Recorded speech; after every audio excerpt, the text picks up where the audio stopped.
Hey folks, I'm Elavram here for AE Tuts Plus, and welcome to the third and final part of the Sport Promo tutorial. If you haven't watched the first and second part, I strongly recommend you go ahead and do that, and if you already have, let's go ahead and finish this one. So now let's get on to the camera rig of the composition and separating it to different scenes. Open up the main comp. Let's delete this camera since we don't need it anymore. Create a new camera. Ctrl-Alt-Shift-C will make it 35 millimeters. And now let's create a new null object. Ctrl-Alt-Shift-Y, and we'll call it cam rotation. Make it a 3D object. And duplicate it and call this one cam position. Let's hit P for both the cam position null and the camera. Alt-click on the stopwatch next to the camera's position and pick with it to the X position of the cam position null, and we immediately get this expression here, but we do need to modify it a bit. We'll erase temp, and instead of it we'll write X. Replace these temps with X, Y, and Z. Now we'll copy this line. Right after that we'll paste it 2 more times. And here we need to replace the X with a Y, here we need to replace it with a Z, and 1, 2. So now we can't really see anything because the camera is exactly where the cam position null is. Let's switch to custom view so you can see it. And there it is, there's the null, there's the camera, exactly at the same spot. Now we want to reposition the camera in its original position, which was 0, 0, and minus 1244.4.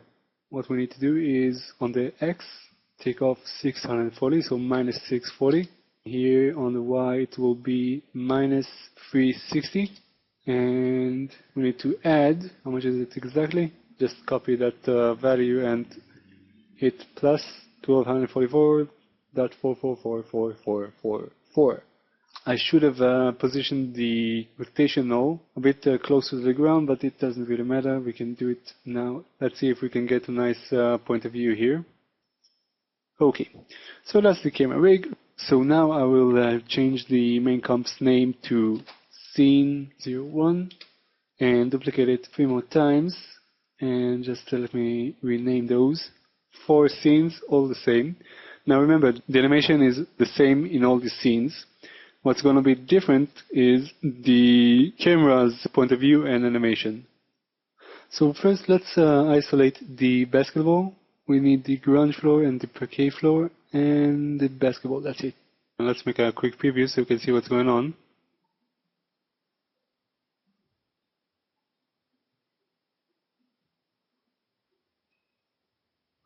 Okay, the ball should have a slight rotation as it comes down. As it hits ground, it stops turning, then at this point it should stop turning. But from 2 seconds mark to 4 seconds mark, the camera is going to rotate around the ball, and I would like it to rotate as well to complete the illusion. Let's open up basketball and go to basketball composition.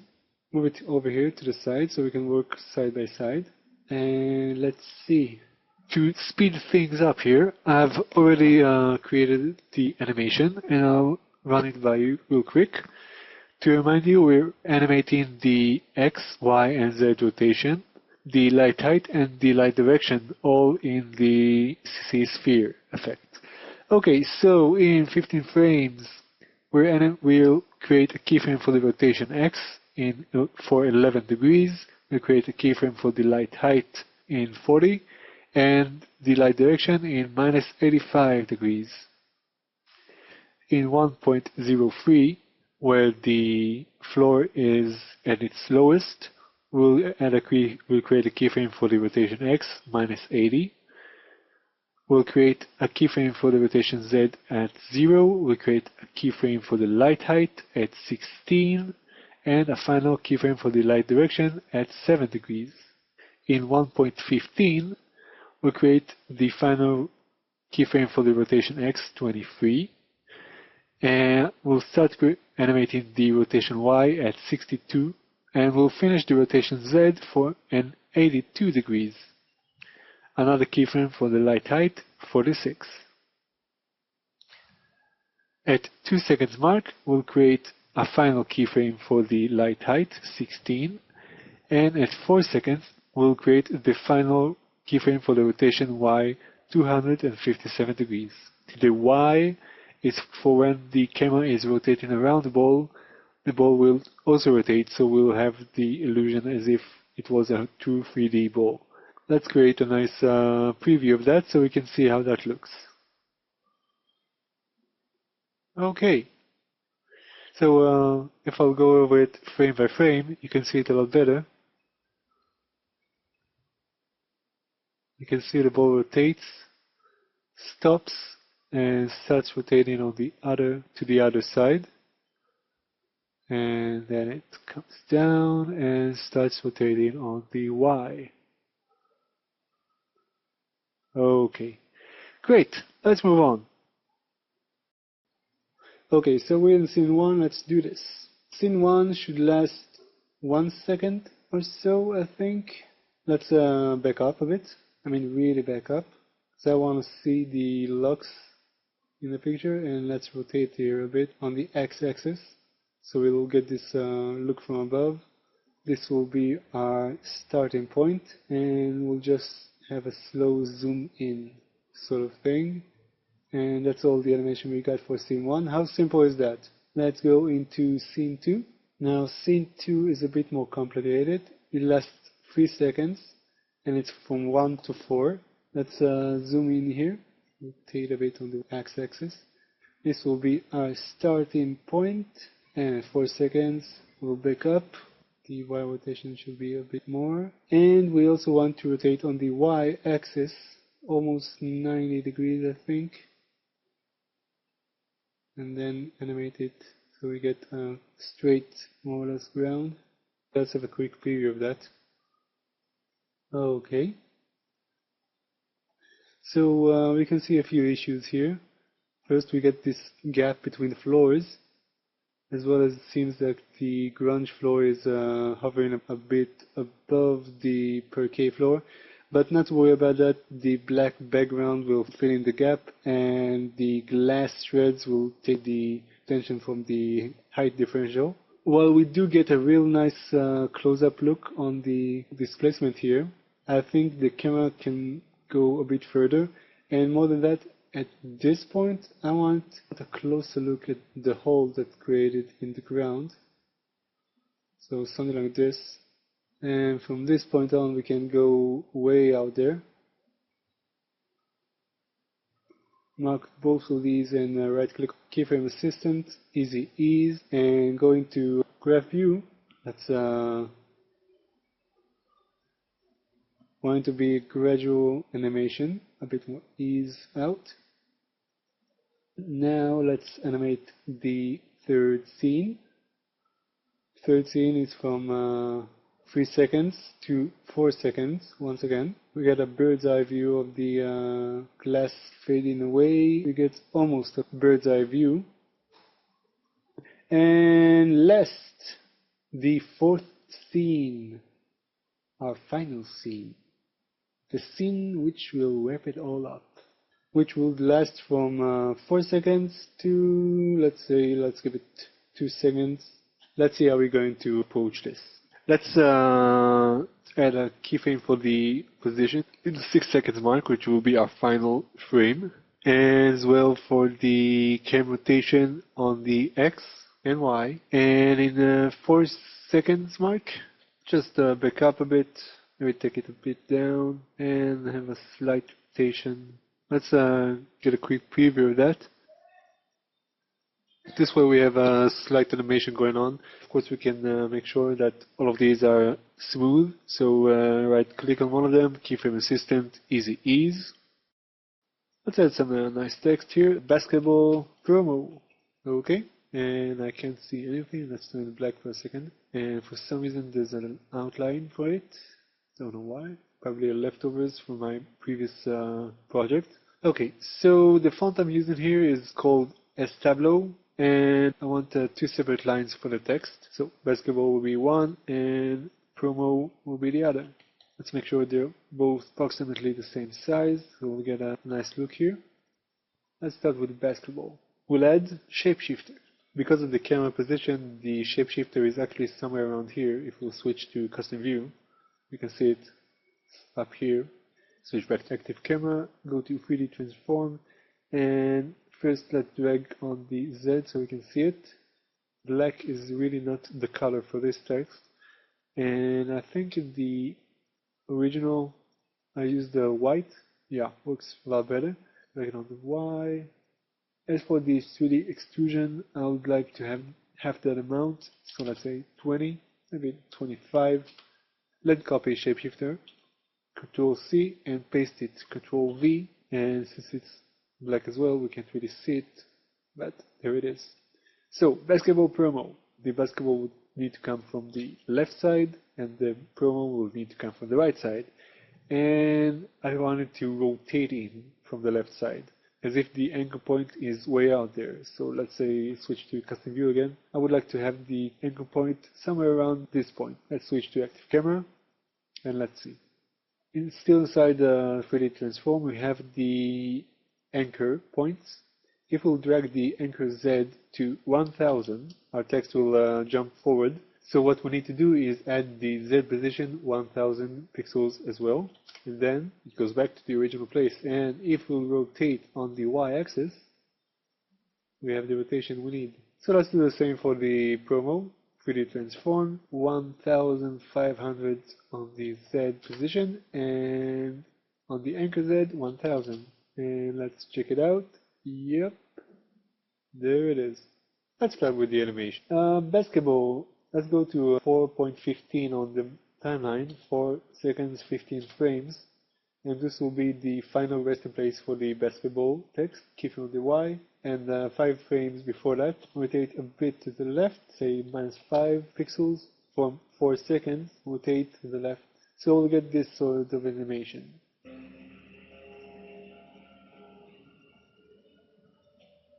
Now that I look at it, this isn't really what I was aiming for.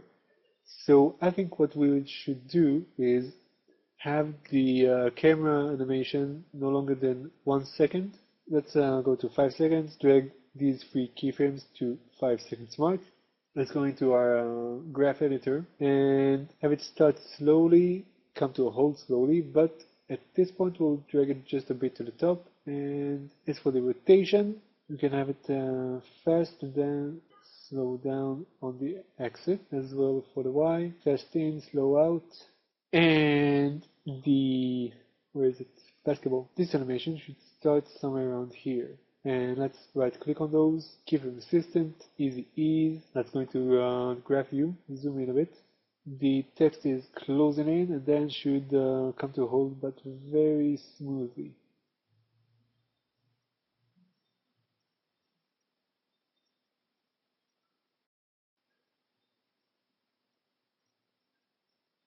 So it comes in fast, there's a small recoil, and then go back. Okay, great. Let's copy these keyframes and paste them to promo as well. Hit U so you can see what's going on. And now they both has the same motion, right? But we want promo to come from not from the left, but from the right. So that will mean -68. At this point should be not -5, but +5. Of course, it should start somewhere around here. Let's make sure our arches are still there. Switch to graph view. We can have them a bit smoother, fast and smooth rendering, and come to a halt very, very slowly. So we have a nice arch here. Let's see how that looks. Okay, so it's getting there, but not as smooth as it should be. Let's drag the camera's position somewhere around here, and it should be a lot more smooth coming down. Something like this.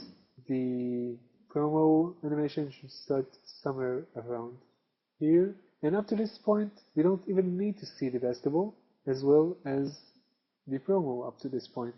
Let's do the same for the rotation. Let's drag the X rotation to the point where the position ends, and the Y rotation even further, and we'll make sure that they both come to hold very, very smoothly.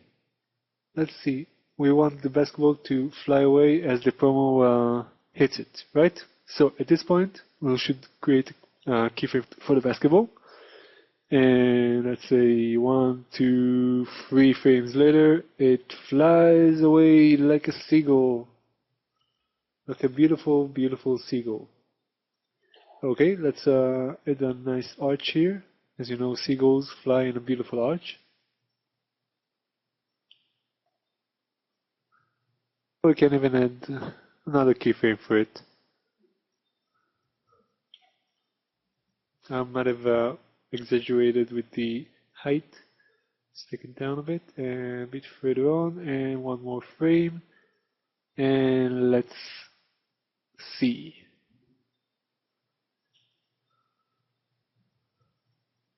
Wonderful, wonderful. Okay, and with some motion blur, it will also look even better.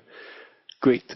To create that sort of a fisheye look I had going on there, I would add to the text layers a nice effect called optics compensation. And we'll add to the basketball first. To the field of view, we'll need to increase it quite a bit. Somewhere around this should be fine. We want to switch it from point of view orientation from horizontal to diagonal, and we'll mark the optimal pixels.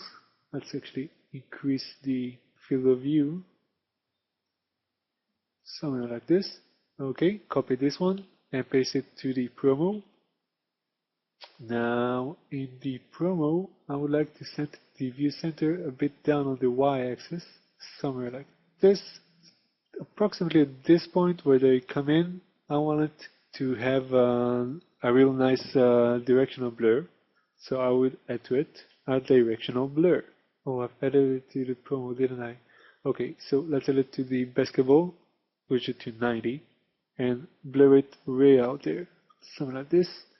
Should be fine. Let's go to the start of text animation, hit U so we can see what's going on, and we'll set a keyframe for the direction and for the blur length, right? So at this point it will be as blurry as can be, and at this point we don't want any blur going on. Let's get the first one a bit closer so the fading away of the blur would be less gradual. We can have a bit more blur and a bit more angle. Okay, mark these keyframes, right click on them, keyframe assistant, easy ease. And now let's copy directional blur and paste it to promo. On top of that, I would like to add my favorite blurring option, which is Real Smart Motion Blur. And we'll add it to both the layers, which will add that final touch of blurriness. Let's add a few more seconds to the animation. Just add another second to the end of the animation. Okay, so now what we need to do is take these 4 scenes and put them in our main comp. And then we would like to create a time remap for all those. But to get a real nice smooth time remap, we need to switch the composition settings from 25 frame rate to 60. And we need to do that to all the 4 scenes. One more thing we need to add is in the Advanced tab, we need to mark Preserve Frame Rate when nested in Render Quo. We actually need to do the same for all the other pre-comps. So we need to do the same for the grunge floor, the parquet floor, and in the second and third scenes for the particular layers. Once we do that, I would highly recommend pre-rendering these 4 scenes to PNG sequences. Re-import those PNG sequences to the main comp, and then we can move on to the time remap. So go ahead, do that. I'll see you right after that. Okay, hold it, stop it, rewind. We forgot to set the particles. What we need to do is to call this form particles scene 1 and form shreds scene 1, and we need to duplicate those 3 more times. So we got 4 particle systems for each scene, and we need to copy from each scene the camera and both its nose and place it in the correct particles composition. Erase this camera and paste this one as well as in this one.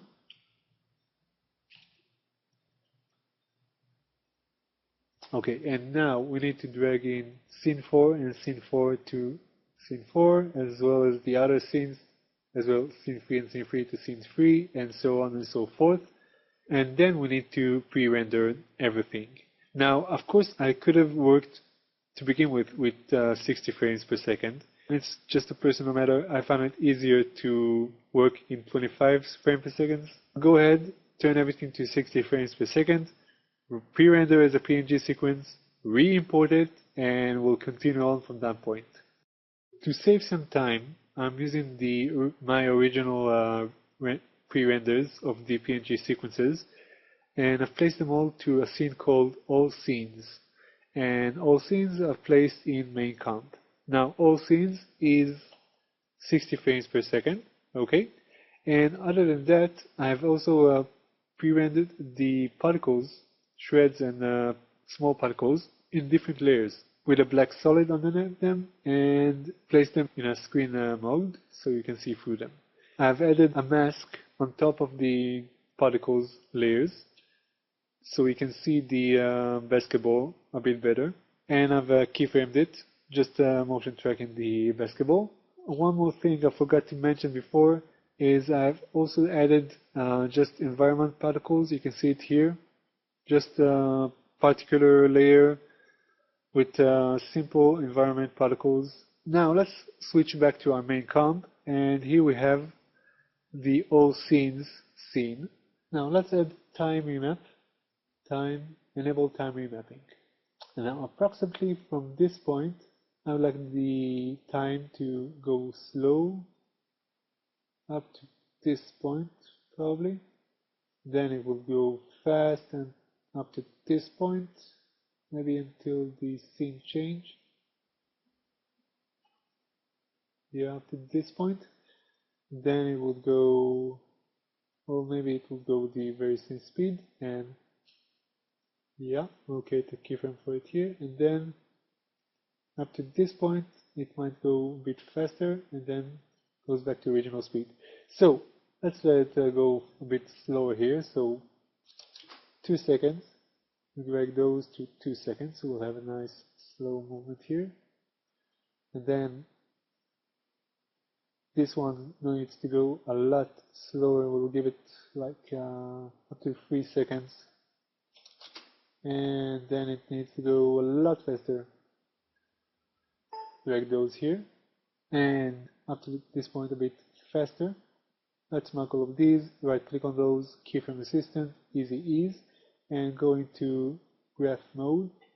Start off very slow and then needs to go very, very slow up to this point.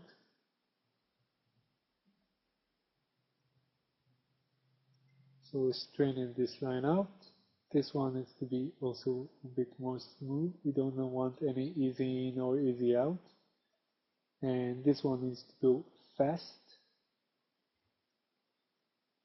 And come to a slight smoothing.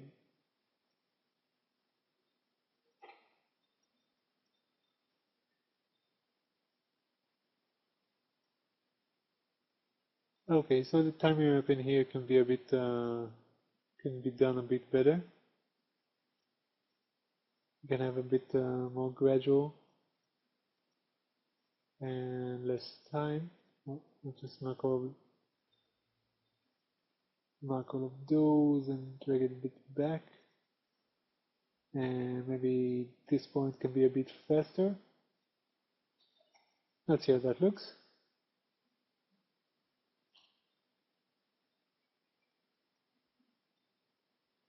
Okay, this is better. You can of course continue working on it, but you get the main point. Now, one more thing I haven't showed you is that in scene 2, I have masked the basketball at this point. Just keyframing the mask so it would look as if it was truly inside the bouncing floor. Let's add a nice vignette going on, dark blue. We'll add a mask to it, subtract it, hit MM, feather it out, and drag it back inside, feather out even more. We can lower its opacity to about 50. Nice vignette always adds. And actually I would like to set the mask to be just a bit tighter, somewhat like this, and we can add a nice adjustment layer, and to it we'll add bullet looks. Let's start with a nice basic white diffusion, and we don't need it that harsh, so let's drag it to 50% maybe, and we'll call it looks 1. Now let's duplicate it, and to looks 2 we can use a different look. I would like actually to warm things up here.